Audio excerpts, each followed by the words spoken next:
so make sure y'all listen and also go easy on her. Give it up for Francesca Aiello.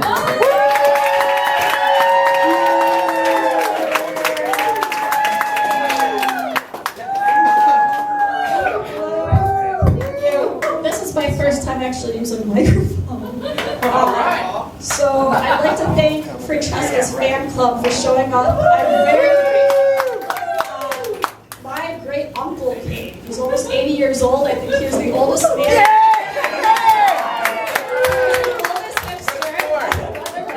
So thank you. So I've been on a mega spree of self-destruction recently. So I decided that naturally I would try stand-up for the first time.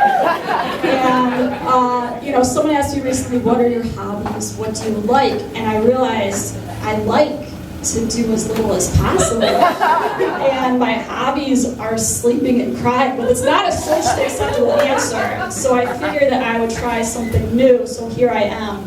And my mother is beside herself. She's not here. I told her my father would be here, so that cleared that up.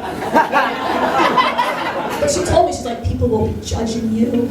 You'll be so embarrassed. You'll be exposed up there. And I was like, I'm not trying to be a stripper, but I think she would be less offended and less worried if I did, because at least I'd be making money. But I think stripping would be a real joke, because people would be like, why is there a pasty 12-year-old boy topless on the stage? Where is his mother?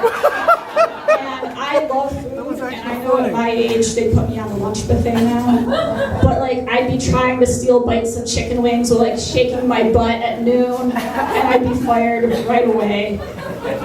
So I used to be a promo girl, and I've noticed that promos that you get booked for are very different depending on which side of 25 you're on.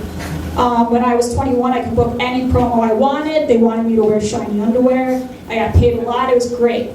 As soon as I hit 25, I'm getting booked for Activia. I'm getting booked for granola. I'm getting booked for golf supplies. They want my uniform to be khaki shorts to my knees. Skirts. I didn't think anyone under 40 wore skirts. I'm almost 29, which means I'm almost 30, which means I'm almost dead. And I'm also lying about my age. I'm a hard 21. And so I'm starting to have a lot of fears about my death. Specifically, what if my apartment is messy when I die? And this is my biggest motivator to clean.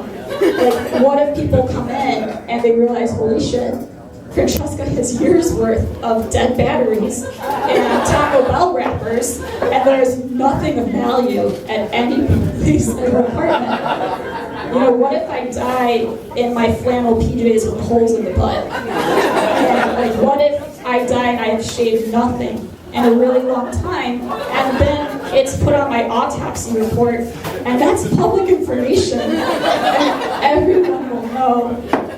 And I also worry about my funeral, which I think a lot of people do, and I think it's common, because your funeral is the most expensive last party you will have. No one forgets your funeral. And I worry, what will my mother dress me in? Will she put bows in my hair?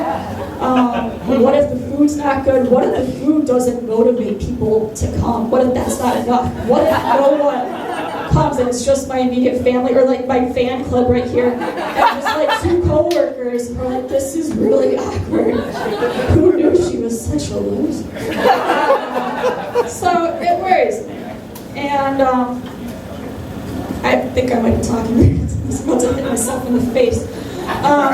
So I'm single, obviously, and whenever I say that at this point, people ask me how many cats I have, and I keep having people give me coupons for cat food and give me gifts for cats. I have not had a cat since 2006, and people don't seem to believe that. And so,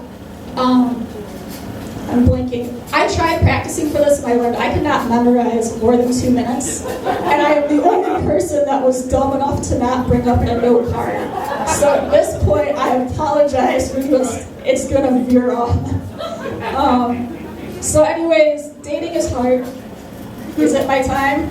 You finish that.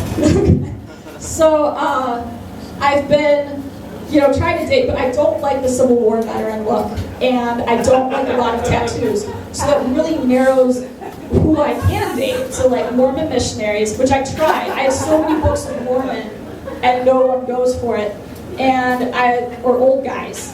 And when I was 23, I was going to date over 30, and then after over a year of no dates, I upped it to 45. And now I've been getting a lot of action with dads. I've learned I prefer it though. The first question they'll always ask you, are you hungry? Did you eat yet? They will always feed you, and their house is always clean because otherwise they would lose their children. So there's major benefits. Like if you give me a guy in a polo shirt and khakis with a boring name whose favorite hobbies are like running and flossing, I'm all over that. Introduce him to me, please. But make sure he's not paying too much in alimony and child support. But I think it's my time, so I'm going to get off. But thank you.